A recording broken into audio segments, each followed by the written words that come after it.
Hello, women's hockey fans. We once again got news about potential expansion news. And of course, we're going to talk about women's world championships as we inch ever closer to the medal rounds.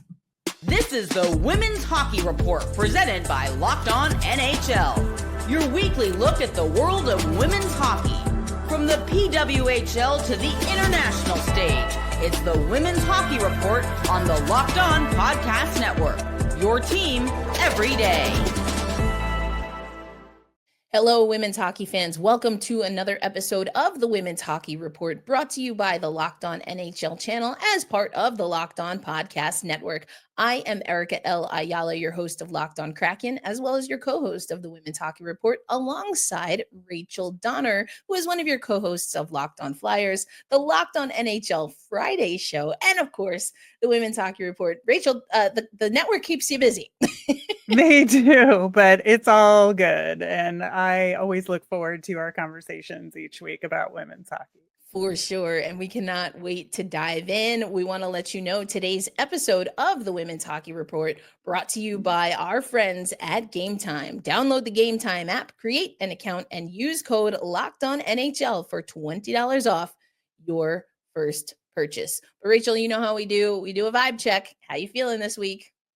I have apprehension about Team USA in the women's world. That is kind of where I'm at. Like, I have this little knot in the pit of my stomach.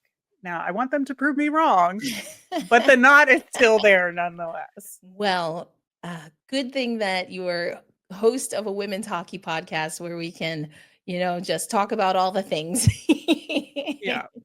As for me, the vibes are good. I'm coming off of WNBA coverage. We had the draft. So I was there covering for CBS Sports, and now I'm back home in headquarters in Tulsa, Oklahoma, and I have family visiting. So that's nice as well. And I know you spent some time with family over the holidays, so that's awesome. Always a good refresher or reset. But okay, we got to talk about this because once again, Rachel, as I mentioned in the cold open, there's news of potential expansion news in the PWHL, but we might have just a little bit more information than the last time we talked about it. There is, and there's actually pretty significant specific information out there that on an upcoming day next week, and I think it's specifically Wednesday, the 23rd, reports indicate that there will be a press conference in Vancouver, Canada, to announce Vancouver as an expansion city for the PWHL. And there's some information out there already about this expansion team. But as far as if there's going to be another expansion team, word on the street is that Seattle will be the other team, but we don't have any official information about an announcement there or anything like that. We'll get to that. But for Vancouver, I think the biggest piece of information that we have is where they will play and what that means for the team ownership, because they are not, in theory, going to play at Rogers where the Canucks play. Right. And that means that Canucks ownership is less likely to be involved in this team, and that this team is going to likely play at Pacific Coliseum, which is where the Vancouver Giants currently play, which kind of follows the model of like the junior hockey team venue that a lot of the teams play at.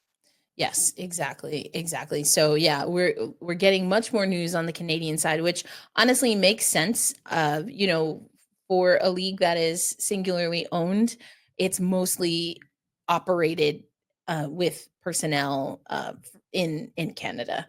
And so, the details coming, we had reported or mentioned that there were reports that there were prior press conferences scheduled specifically for Seattle, and then that those got pushed back.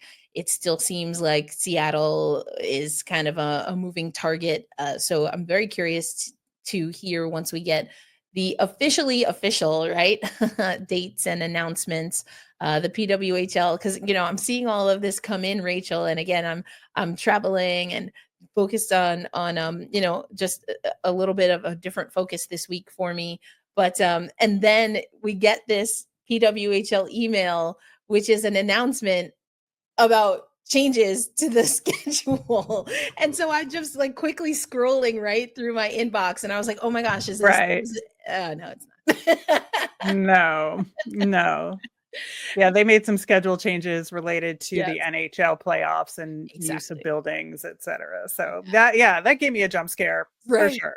For Right. sure. Yeah, and I know we talked about it before, but the sense that I'm getting from Seattle is that it is going to be announced, and the sentiment that I was receiving from different sources that I talked to is that it's a little bit more than I'll believe it when I see it slash hear it, but also not quite com like, feeling confident that it's a completely done deal, and that seems to be tracking from just the, again, reported rollout and that there've been more details for Vancouver and the Canadian expansion than there have been for Seattle.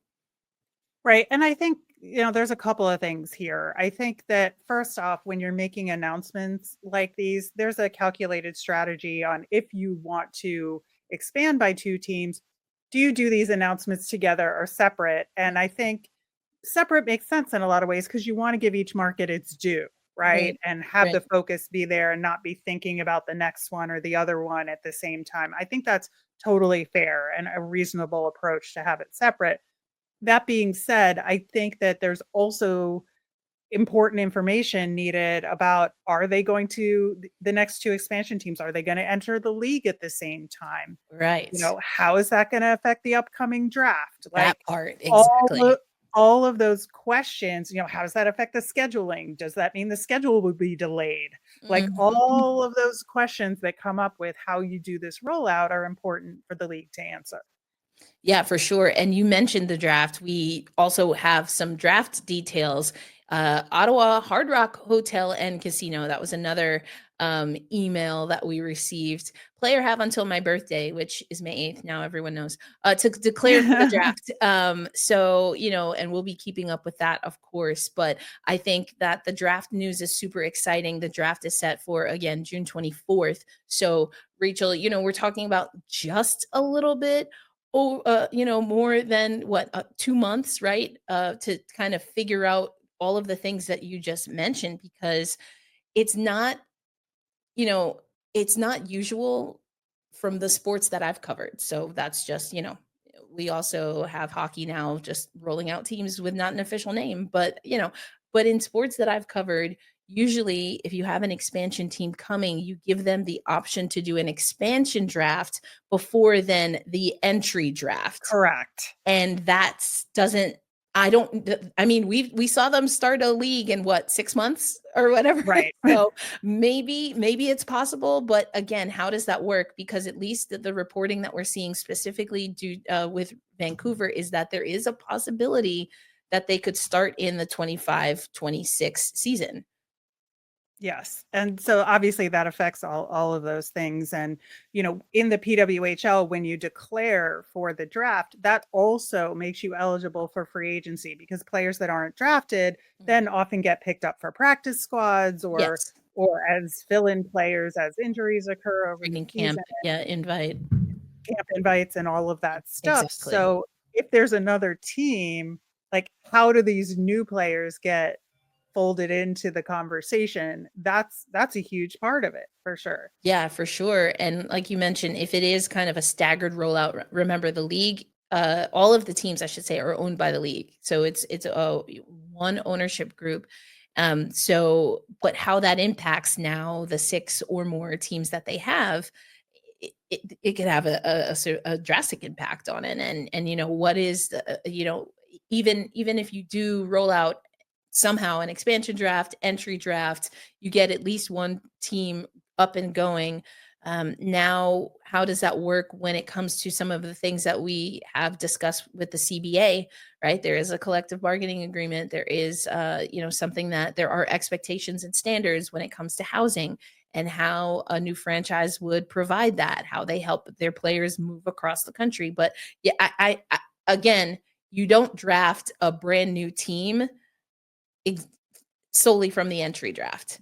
There's expansion Yeah, drafts for a reason so that this new team also has an opportunity to have players that are familiar with the league, that are usually veterans, right? That have played for a little while. So yeah, I think it's going to be really interesting. There's obviously I don't want us to undersell that this is exciting, right? It's an exciting, Yes, yeah, totally. We it need is more exciting. spots, We need more especially for the spots. goalies. Like, Oh my we gosh. know. Yeah, and that was something that we heard Kendall Coyne Schofield talk about with us, when she and Malika Underwood, who's the new PWHL PA executive director, when they hopped on the show. Kendall Coyne Schofield, who plays for right now Team USA and of course Minnesota in the PWHL, she said the one thing that's on her whiteboard, so to speak, is to find more spots. And so expansion does help that. But what Kendall was talking about very specifically is that she felt that the league has grown out of, right, the practice player roles, and that you need more solidified spots. That's a conversation, and I talked about, I was at the WNBA draft. That's a conversation the WNBA is having, and they're getting, marching on 30 years. So it's really interesting. It is fascinating. It is super exciting. I mean, I mentioned at the top of the show, I am the host of Locked on Kraken, and obviously I have a vested interest, have always, in women's hockey. So obviously I'm waiting for all of the details for Yeah. the North or the US side of the North American expansion. Yeah. And I think, just thinking about individual players and how it affects Yeah. them, I think, we have not heard yet if Abby Murphy, who's on Team USA and was on Wisconsin, she has not made a final decision if she's going to declare yet or go back to Wisconsin for another season. Whether or not there's expansion and how the expansion draft works could affect that Impact. decision Yeah. heading into it. We also have Casey O'Brien, the Patty Kaz winner, has already declared. So, we think about these players and who the exciting young players entering the league are and where they could end up. Like, the implications are huge. Right, exactly. And then, of course, there's also that we have a unique way of determining draft order, Rachel. Mm-hmm. And Right. we don't have that yet because it's been a tight race, which we've been talking about. Yep. Yep. Yeah. With this gold draft plan, like, nobody's out of the playoffs yet. There's 3 games left for each team. The order is going to be determined in a fast and furious way, but Yep. then does it all go out the window with expansion? Who knows? Yeah, exactly. So, Yeah, super interesting. And I guess I have to look this up, but so the gold plan, which I love, it really is a way to provide an incentive for teams that have already been eliminated to still try to max out and win or get as many points as possible. Because the way that yes. the gold plan works in the PWHL is once you have been eliminated, uh, any teams that have been eliminated or the team with the most points after their elimination, um, the most points in the standings, they are going to earn the number one pick. So, that's going to be really interesting. Again, like you said, all teams only have 3 games left. So it could really just matter, be a matter, I should say, of if you play on like a Monday, Tuesday, or, a Friday, Saturday to determine, who's going to get that spot with regard to, what we see in the PWHL standings. I mean, we'll talk a little bit more about that as we get back into play, but we know Montreal doesn't have a great shot. Well, they are not going to be the first team eliminated. In fact, they're the only team that has secured a playoff spot. But you're really looking at the Sirens, and then right now, at least, Minnesota is in that 5 spot. We've talked about Ottawa's ups and downs, and maybe, Rachel, has that extended into women's world championships? It's an interesting question because we know there's a lot of overlap between Team Czechia, right, and the Ottawa Charge, including with their bench boss. So expansion news, that's what we know for now. But Rachel, it seems like a topic that every time we hit the mics to talk for the Women's Hockey Report, at least until we officially know what's happening, it's probably going to be at the top of the show. For sure. For Indeed. sure. But like we said, we have women's world championships to talk about, and there will be some overlap for Team Czechia and Ottawa Charge. We'll get into that coming up on today's episode of the Women's Hockey Report. All right. And so, did you know that your Fire TV is also an Xbox? Turn any TV into your gaming and entertainment hub with Fire TV Stick 4K devices. And I am not an avid gamer, but I love the idea that you can utilize your TV instead of having to buy something else to put, on your TV stand, and you can just grab your paired controller, subscribe or sign in to Xbox Game Pass Ultimate with EA Play included, and you are ready to play. Dive into hundreds of premium titles from EA Sports, not named after me, but it could be. EA Sports College Football 25, Call of Duty Black Ops 6, and Avowed, all easily as easily, excuse me, as you stream your favorite shows. It's gaming made simple, and it's all on your Fire TV. You can also play high quality Xbox games at a fraction of the cost of a console. Already have a console? A Fire TV Stick 4K device is more affordable and easier to travel with, allowing you to take you or your kids games wherever you plug in. So head to Amazon.com, Fire TV Locked On to get started. Xbox Game Pass Ultimate subscription and compatible controllers required. Available on select devices, including Fire TV Stick 4K second generation, Fire TV Stick 4K Max first and second generation, and Fire TV Cube generation the third. And welcome back once again to an episode of the Women's Hockey Report. Erica L. Ayala alongside Rachel Donner. We talked a little bit about PWHL expansion. It looks like the league is going west, which I'm happy to see. But we want to talk a little bit about what's happening in Women's World Championships. Rachel, we talked through basically 2 games for most of the teams on our last episode. Had some concerns about Finland. We're liking what we saw from Japan. And, of course, we were, as you mentioned earlier, working through maybe some of the concerns or potential holes for the United States and Canada. So now we've got, what is it, 5 games, right, for all teams. We know who will be relegated. That means that they will not make it to the top division in women's hockey. And of course, we know who is headed to the semifinals with an opportunity to win some hardware. So what's the 411 here, Rachel? What's the update since our last episode?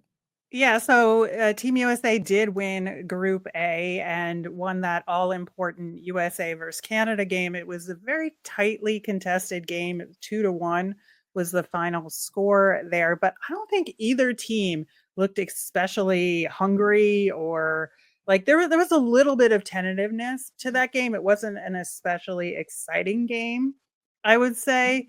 I felt like both teams were kind of holding their cards, close to the vest there. So Yeah. I think they were kind of saving it for the medal round, to be honest. But Sweden wound up winning Group B, which is really good for them. I think, they've just been a solid performer this tournament overall. And, we'll get to their quarterfinal loss, but I think that spoke more to Finland getting back on the horse in a lot of ways. Yeah. There was like nothing, like Sweden fought very hard in that quarterfinal match, but unfortunately Norway and Hungary were the 2 teams that did get relegated. I was hoping Hungary would score a goal at least in the tournament, and they did. They got 1. Yeah. So I'm very, very happy for them there, and they got this experience. They know what it feels like, and they're going to fight really hard to get back. And they only gave up 11 goals in the 4 games, which honestly is like not that bad in the grand scheme of things. If you're, the bottom ranked team in this top tier, that's a pretty solid performance. And I think that, a lot of it was due to goaltending. Some of it was due to some of their strong defensive play. Emma Kreitz, who scored that one goal, really good. Love watching her play. She had 9 shots on goal total in the tournament. So pretty solid. But so that was a big deal, I think, for them. Now, with Team Japan, I think I was really excited about them the first couple of games. Yeah. And the thing that kind of flipped the switch on Japan, it was the size difference. Now, once they went up against Team Sweden, and then again against Team Canada in the quarterfinals here. Like, it was obvious that that size difference was making a huge impact on their ability to generate offense there. The other big thing was Akane Shiga was injured in their last prelim game against Germany and then was out in their quarterfinal game. Miyu Hara was excellent in net for them. 2 shutouts, 1.01 goals against average, 965 save percentage. This was just in the prelim games, but she faced 34 shots against Germany, stopped all of them. She faced the third most shots on goal in the prelims with 114. So really solid performance. I think that'll help Japan's prospects moving forward in other tournaments. Yeah, I mean, you did a great job recapping all of that. I just want to chime in with a few things. I mean, you mentioned the United States getting that win over Canada. Have to give another shout out to Lee Steckline. First of all, we love when defenders score, or at least I do. I'll speak for me. And we love it when a friend of the pod is able to get it done. So that was great. And I Megan Keller also scored in that game. Laura Stacy. Now Laura Stacy is someone, Rachel, that we've talked about a lot on the show just because she's so active for Montreal.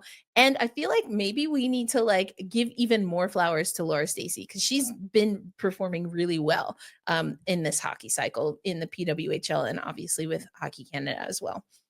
Yeah, her and Jennifer Gardner, I think, are big standouts for Team Canada in this tournament and in the PWHL right now. Jennifer Gardner had 5 goals and 2 assists in her 5 games so far. And I feel like we're kind of burying the lead here, but we do have to talk about Hilary Knight. I know it's like we talk about her all the time, and so we want to give some flowers to some other people, but she has 51 assists in women's worlds in her career right now, which is now the record. She got the record when she hit 50, but she got an additional assist in the quarterfinal game. But she has 51 assists, 67 goals, a total of 117 points. Now she is the leader in all 3 of those stats for women's worlds career. Like, unbelievable legacy. Unbelievable. Indeed. Yeah. I mean, and we've talked about the world championships and just it's one thing to have the reps, right? Which Hilary Knight definitely does. I think, what was it, 1 or 2 worlds that US has played ever without her. Yeah. Which is insane. Right. So you could be like, oh, well, you're going to get goals and you play that many world championships. Okay. And also not just showing up, right? For the free swag or whatever, but performing. And I think that there have been times where, Hilary Knight, I know definitely with Marie-Philippe Poulin, ahead of the Beijing Olympics, talking to both of them about how they see the game a little bit different. And I think we really have seen Hilary Knight find a different intensity, if that's even possible, when it comes to scoring, especially around the net for me. I just feel like it's a slight thing, but it's also just there was for so long for me, this ease to how Hilary Knight was playing. And it's not that she doesn't have a very smooth game still, but there's also just a ramped up intensity, which I freaking love. I think that's awesome. And as you mentioned, is just crushing it. There was this, little TikTok trend that I think it was on, I don't know if it was USA Hockey or IHF did it, but it's all the young players on media day, doing all the TikTok dances and stuff like that. And then Hilary Knight and Kendall Coyne Schofield just looking at each other and being we're what good. Planet are we on? Yeah. They were no, we're good. We'll be in the locker room.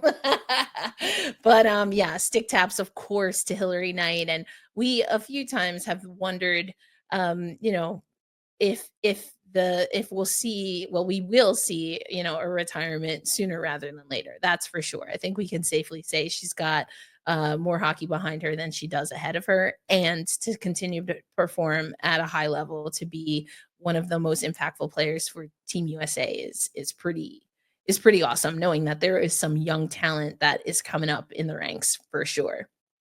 Yeah, absolutely. So, and in some of these other countries with a lot of talent on them too. And Indeed. You know, we talked about Finland turning it around. We'll Yes. also talk about the host country of Czechia, but Yeah. there's so much happening at this Women's World. It's been a Yeah. great tournament. It's really fantastic. And the great thing is that we obviously have been talking about the overlap between women's worlds and the PWHL. But I mean, you mentioned Emma Kreik, right, from Hungary. She plays for the University of Minnesota, so it's Mhm. names that you've been able to see throughout the Frozen Four and in the WCHA. We got to look to see, and when we get on the other side of worlds, to your point about the draft prospects and things of that nature. We've already talked about some players who did and players who have not declared for the draft. So I think there's just a lot. It's great. It's great what's happening in women's hockey right now. And, we are going to get into Czechia a little bit more. They are hanging on, Rachel, and they have a pretty big matchup. And I wonder, given what happened in the prelims, if our predictions will hold and if Czechia can hang on to a spot, because you've already alluded to it, but Finland was on our not list, and I don't think they are anymore. Yeah. But we will get to that as we wrap up today's episode of the Women's Hockey Report. There is nothing like the energy of a live game, whether it's catching a last-minute baseball showdown or soaking in the excitement of a PWHL matchup. Finding great seats at a great price, that used to be a challenge until I found Game Time. Game Time makes scoring last-minute tickets easier than ever.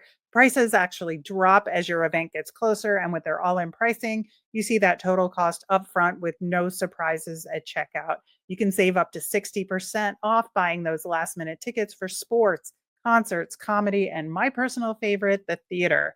With seat views before you buy, no surprise fees, and a lowest price guarantee, you can book with total confidence. So take the guesswork out of buying tickets with Game Time. Download the Game Time app, create an account, and use the code LOCKEDONNHL for $20 off your first purchase. Terms apply. Again, that's code LOCKEDONNHL for $20 off. Download Game Time today. Last minute tickets, lowest price guaranteed. All right, Rachel, we have to go back to our predictions that we made for what the podium, so to speak, would look like. And we know we have the semifinals, the United States, Canada, Czechia, and Finland, all with an opportunity to medal as of right now. They are the last four teams standing. And we, again, have already talked about how Finland was not a team on our last episode that we were at the time thinking could make a push, a run. They just seemed disjointed, out of play, out of the rhythm in their play, I should say. And we were like, okay, maybe this is a really solid opportunity for Czechia. Um, is that how you're feeling though now as we go into semifinals? Yeah, it's interesting because Finland, we talked about again, they were in trouble early. They did recover though, and I think what they did was tighten up defensively, and Okay. especially in that 4-2 win over Czechia. They also won 2-1 over Switzerland in a pretty solid performance. Their scoring still isn't exactly where I think it needs to be to get further, Mm, but I do think that at least if they can batten down the hatches and withstand the, uh, Team Canada in their quarter excuse me, in their semifinal matchup, I think that's going to be the most important sign right there for them. I think for the Czech team, like I I thought Carla McLeod, to be honest, was going to lose two jobs at the same time, right? yeah. Between the Ottawa Charge and as head coach of Team Czechia, that breakdown in the preliminary game against Team Canada, it was 2-1 Canada with 17 minutes left in that game, and then they gave up 3 goals in 1 minute of play. It was like one of the most heart-wrenching things to watch go down. And I think there was a lot of things going on. They couldn't capitalize on the power play early. They were 0 for 3 that led to it. And I think it's been an interesting strategy to play Clara Peslarova in net pretty consistently. I think that she's played very well. I don't necessarily think it's a bad decision, but I think against Canada, maybe they could have made a different choice there. And I think that it has boded well for them because they absolutely drew a line in the sand and turned it around in their quarterfinal game and Right. just absolutely went on an offensive tear. And that was the game that they had to have in Right. that quarterfinal matchup. 7-0 win over Switzerland there after again just beating them 2-1 in the prelim game between those two countries. So I think they're on a good path, but now they're up against Team USA. So we'll see. Yeah, I think it's really interesting. I think for me, Finland being able to bounce back, as you said, really focus on the details defensively of their game is a contrast to what we've seen with Czechia. It does, as you mentioned, it's reminiscent of what we sometimes see with the Ottawa Charge, which is why, it's Mm-hmm. been a tough go. I think with consistency, both Team Czechia and Ottawa are in different positions. And that's what stings, I think, a little, I'm sure, from the player perspective, potentially, I'm sure from the fan perspective. Um, that being said, I think another thing is that this is a Czechia team we know is going to be physical. They do lead the tournament, in penalty minutes, and that's what we expected. I think, though, that I also expected some of their key veteran players to step up a little bit more offensively because, again, sometimes the lapses are a part of that as well. And if that's who you are, I mean, hey, you got to live with it, right? That being said, then you really need the stars to step up. We did see Vanishova score, right, in that Finland game, I believe it was, or yeah, in the Finland game, and got that first goal. But, is there something else that you see missing? Is it just the inconsistency? Is it just the penalties? Is it perhaps, what is missing? What is lacking? And who do you think needs to step up for Czechia? Well, I think it was the execution and the Mhm. finish, right? For the longest time. And like I said, that quarterfinal game was really a strong showing from that team. Now, that's against Switzerland, right? And Switzerland, I think, also had kind of a massive collapse in that game. And like were discombobulated the entire game and just like could not put a strong offensive showing together there. That being said, I again we struggle with McLeod's teams, and can they Yeah. be consistent? So can they do it 2 games in a row? But they're up against Team USA, who I've already said I have little nervous butterflies about because they could only score goals against Germany in their quarterfinal matchup, and Germany figured out how to play them defensively, Mhm. especially on the penalty kill. Team USA had 10 minutes of power play time in that game and got nothing out of those 10 minutes. And I thought they were spending too much time on the perimeter. They tried to get net front, but Germany's structure was such that Team USA was not getting second chances net front on their power play. And if Czechia can replicate that, which I think they have the skaters to do, Yes. Yeah. I think you're right. like And go ahead. I'm sorry. no, I mean, that's essentially it. If they can do that, they'll be in a good position, and then they have to keep up the offensive pressure that they were able to exhibit in that last game. If they can put both of those together, this is gonna be a very competitive game. Yeah, and that's why you look at players like Tehralova, to be a big part of this team. I think also a question that I had coming in about Czechia is whether Dominika Lashkova was going to be healthy enough or fit enough, like game fit, not just game fit, but like women's world championships level game fit, international level game fit to be able to really be a factor. And those are players that not only are veterans, but especially with Lashkova, they give you some of that physicality that can match the North American and US style, specifically the US style, because that's who they'll be Mhm. taking on. I think those players have to have great games. And you also need Grishova to show up offensively while also supporting the defensive structure that you were talking about works so well for Germany. You have to Right. have Vanishova and Mrazova be able to, again, do what they do best offensively and commit to selling out, blocking shots, doing whatever it takes to make things difficult for the United States on the defensive side of the ice. So I think it's going to be really interesting. Okay, Rachel. So we'll of course do your game of the week, but then also, are you going to stick with your podium predictions, or you want to change them up before we get to the medal rounds? Listen, I still think Canada's going to win it. I think USA will get to that gold medal game, Yeah. but I think it's going to be a struggle, a little bit more of a struggle against Team Czechia. And I just think Finland has improved drastically, but I'm not sure they can make a game of it against this iteration of Team Canada. I just think they're so dialed right now. Yeah. And they just have all the pieces, and they're getting what they need from all up and down the lineup. They're getting the goaltending they need. I find it hard pressed to see where Finland has an in this matchup. Yeah, I'm with you. I think I originally said USA golds, Canada silver, and then had Czechia in that Yeah. bronze spot. I really like how Canada is playing, and it's reminiscent of the team that I saw and how focused they were, but also there's like a lightness, a lightheartedness. I think they're enjoying playing with each other, and they're just so dialed in, so focused.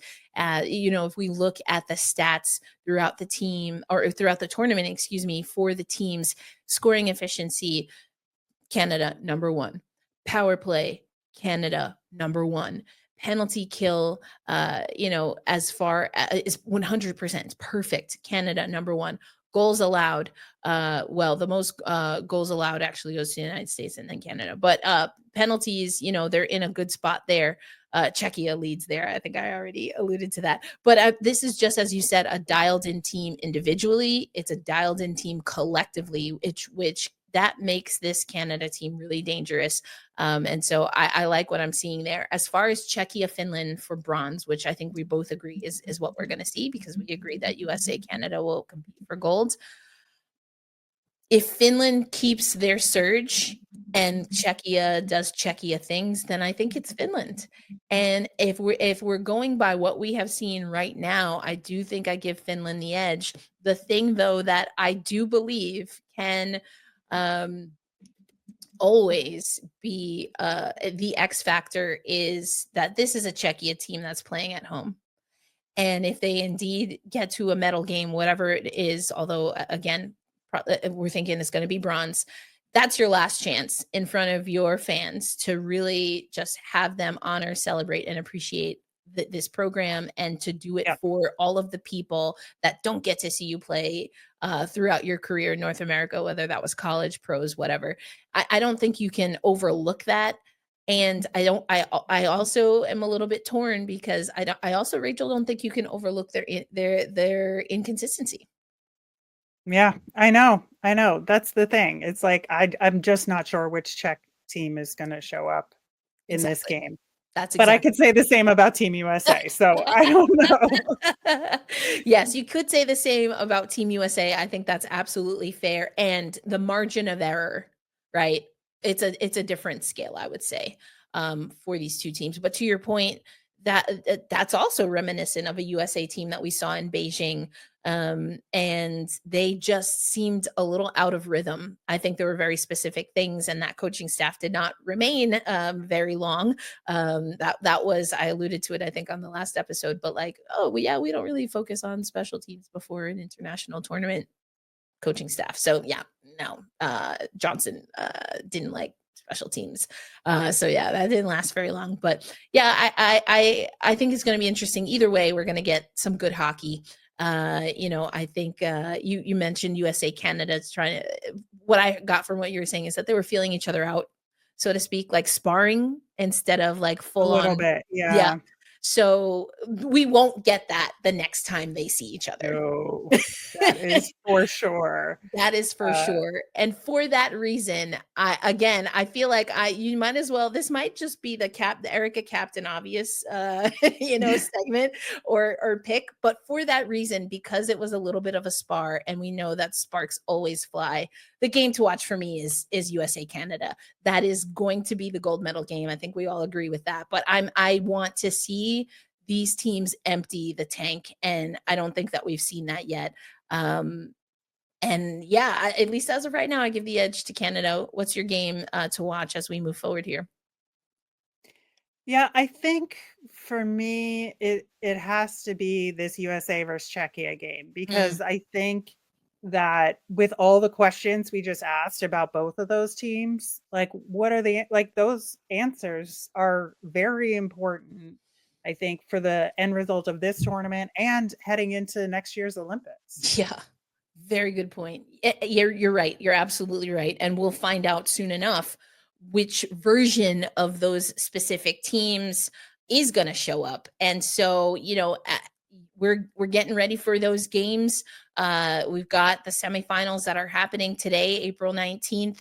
And then the very next day, we get to the medal rounds. And so, through the weekend, we will know who is the 2025 winner of Women's World Championships hosted by Team Czechia. And of course, Rachel and I will be back next week to talk all about it, as well as the return to PWHL play. It's a sprint to the end. We'll in short order, Rachel, know who's in the playoffs. But again, only one Can't team wait. has punched their ticket. So it's going to be a sprint for sure.